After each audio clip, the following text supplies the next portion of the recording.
Réussir un examen n'est pas uniquement lié à nos capacités intellectuelles. La plupart des gens aimeraient passer leurs examens en une seule fois et les réussir du premier coup. Sauf que parfois on a la capacité intellectuelle, mais on n'est pas bien organisé. On n'a pas mis tous les outils, l'environnement, tout le nécessaire n'est pas mis en place pour que l'examen se passe dans les meilleures conditions. Aujourd'hui, on va faire un peu le tour de la question, essayer de proposer quelques éléments de solution. On va vous donner comme ça 5 conseils pour mieux préparer votre examen afin de le réussir dès la première tentative. Mais avant de parler de tout cela, générique.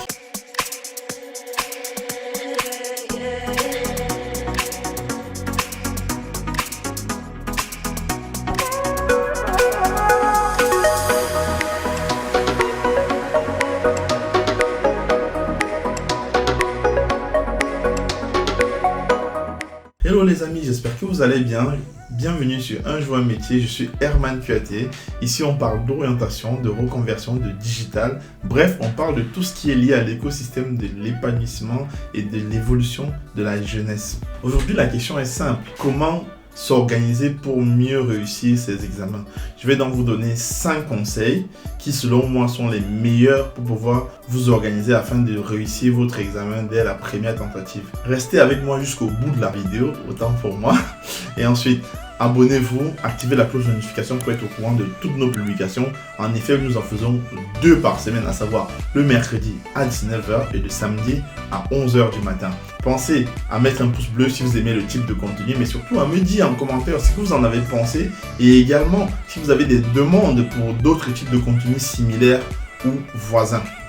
Le premier conseil comme ça ici, c'est avoir une bonne hygiène de vie. Ça peut paraître presque anodin parce qu'en réalité, tout le monde est censé avoir une bonne hygiène de vie, peu importe ce qu'on fait, peu importe son domaine d'activité. En effet, c'est vrai. Avoir une bonne hygiène de vie, c'est quelque chose de naturel. Tout le monde doit avoir une bonne hygiène de vie. Mais encore plus quand on est dans une phase de préparation à un examen qui puisse être quelque chose d'important pour un passage vers une autre étape de notre vie. Alors ici, une bonne hygiène de vie, il s'agit de bien dormir.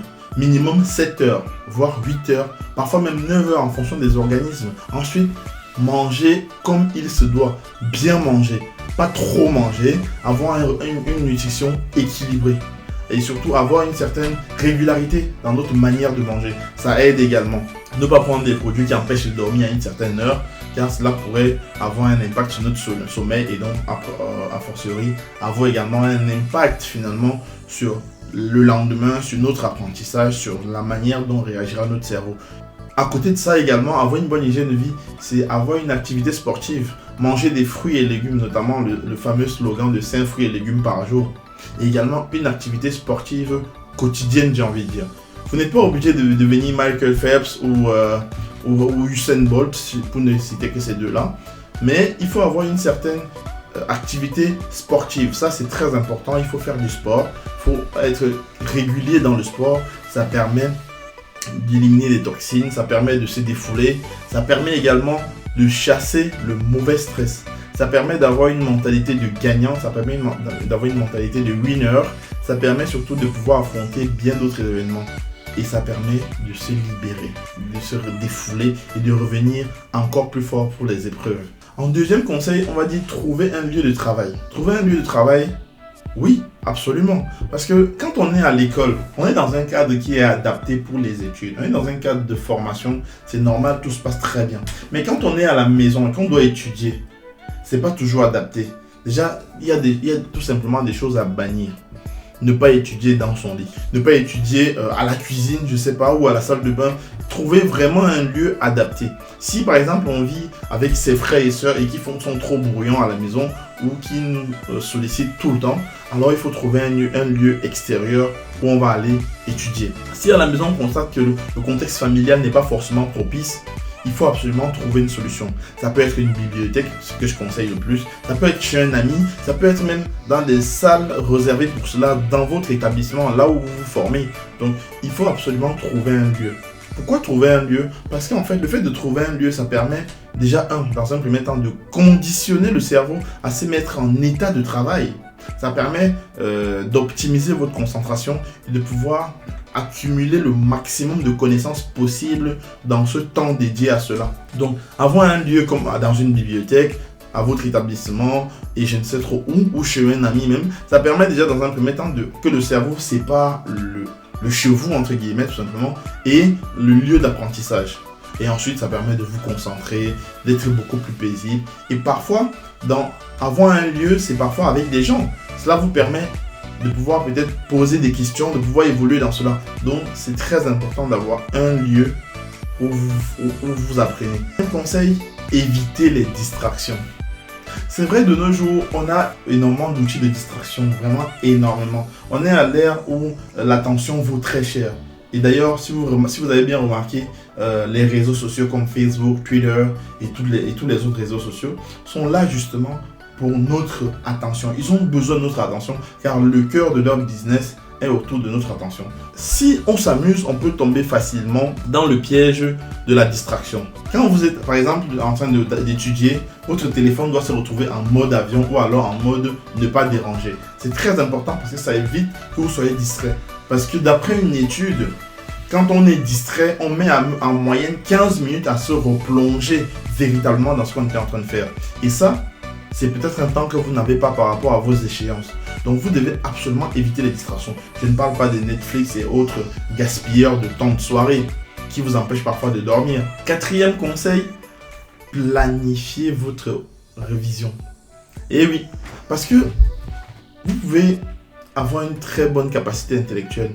Mais si vous n'êtes pas organisé, ça ne fonctionne pas. Si vous n'avez pas un bon planning bien pensé et surtout adapté à vous, ça ne fonctionne pas. Donc pensez véritablement à avoir un planning journalier. Comment vous gérez votre journée, qu'est-ce que vous en faites, à quel moment vous le faites, à quel moment vous arrêtez. Voilà. Pensez véritablement à tout mettre dans votre journée. Et attention, je ne suis pas en train de vous dire d'aller avoir une journée où vous commencez de 9h à 23h, vous ne faites qu'étudier. Non, ça non plus, ça ne marchera pas. Vous allez plutôt partir en dépression plutôt que de réviser véritablement pour aller réussir votre examen. Ce que je vous dis, c'est que vous devez avoir une journée durant laquelle vous étudiez, vous vous amusez, vous allez au cinéma même si vous voulez, il n'y a pas de souci. Vous vous reposez convenablement, vous passez du temps en famille, mais que tout soit bien segmenté. Autre chose, par exemple, aujourd'hui, il est connu que au-delà de 2 heures de concentration, l'efficacité est nulle. Donc, vous pouvez par exemple travailler sur des sessions de 2 heures. Par exemple, de 8h à 10h, vous travaillez. Et puis de 10h à 10h30, peut-être un café. Et puis, vous checkez un peu si on vous a appelé, si on vous a cherché, s'il n'y a pas une urgence. Et puis, 10h30, vous relancez 2h jusqu'à 12h30. Vous faites une grande pause pour aller déjeuner et tout. Vous revenez à 14h. Ça peut être vraiment organisé de cette façon-là. Mais toujours est-il que vous devez pouvoir planifier les choses. 5e et dernier conseil, bien gérer le stress. Parfois, quand on a eu une année scolaire, par exemple pour le cas des étudiants, on a eu une année scolaire où c'était un peu turbulent, on n'était pas dans son meilleur état. Parfois, le stress à l'approche des examens peut être quelque chose de très fondamental dans notre préparation. Alors, je ne vais pas vous dire de ne pas stresser ou de trop stresser, non. Vous devez prendre conscience que le stress, ça fait partie de la vie, ça fait partie de l'humain. Le stress, ça fait partie de vous. Vous ne devez pas essayer d'éliminer le stress. Non. Vous devez comprendre votre corps, comprendre comment vous fonctionnez, prendre conscience du stress. Maintenant, connaître le bon et le mauvais stress. Faire basculer la balance entre le bon et le mauvais stress. De telle en sorte que développer le bon stress tout en réduisant le mauvais stress. C'est ce que vous devez faire. Un exemple simple, c'est que le mauvais stress, ça peut être le fait que l'année ne s'est pas bien passée, il y a de fortes chances que je n'y arrive pas parce que je ne peux pas, parce que je n'ai pas bien préparé, donc là, je ne peux pas y arriver. Et le bon stress, ça peut être que je sens que je n'ai pas très bien compris la maths, mais je peux y arriver. Je peux y arriver, je peux y arriver. Franchement, le prof, il expliquait plutôt bien, même si je n'ai pas tout compris, en revisant un peu, je peux y arriver. Ça, c'est du stress, c'est du bon stress. Donc, l'idée maintenant, c'est de vous challenger, c'est d'être dans une démarche positive, de bien gérer le stress et de convertir la majorité du mauvais stress vers le bon stress. C'est vraiment cette démarche-là, de savoir que oui, il y a du stress, oui, il peut y avoir du mauvais stress, il peut y avoir du bon stress, savoir les reconnaître, les identifier et surtout essayer de les transformer pour que ça reste pour vous une espèce d'énergie positive, une espèce de motivation forte qui vont vraiment vous accompagner vers le chemin de la réussite. Petit bonus qui sera un demi-sixième ou du moins le 5,5 de conseil. D'ailleurs, je vais vous le lire. Lors du jour J, n'hésitez pas à faire des exercices de sophrologie pour vous calmer et vous concentrer. Ces exercices de respiration ventrale sont très efficaces pour faire redescendre la pression rapidement.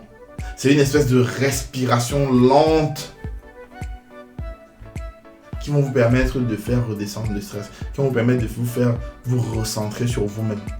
Prenez le temps pour vous, c'est important. Ça, c'est déjà le jour J. Vous avez déjà fait tout le travail qu'il fallait. Respirez. Respirez vraiment du vent, parfois avec la bouche. Prenez vraiment le temps de respirer, vous calmez, ça va redescendre la pression. Vous allez voir que vous allez cartonner. Si la préparation est bien faite, si vous avez appliqué véritablement ces 5 conseils-là que je viens de vous donner, ou ces 6 conseils, tout se passera très bien. J'espère que vous êtes resté jusqu'ici. Merci à vous d'avoir été avec moi jusqu'à la fin de la vidéo. Dites-moi ce que vous en avez pensé en commentaire. Pensez à vous abonner et à activer la cloche de notification. Merci, c'était Herman. Ciao, ciao.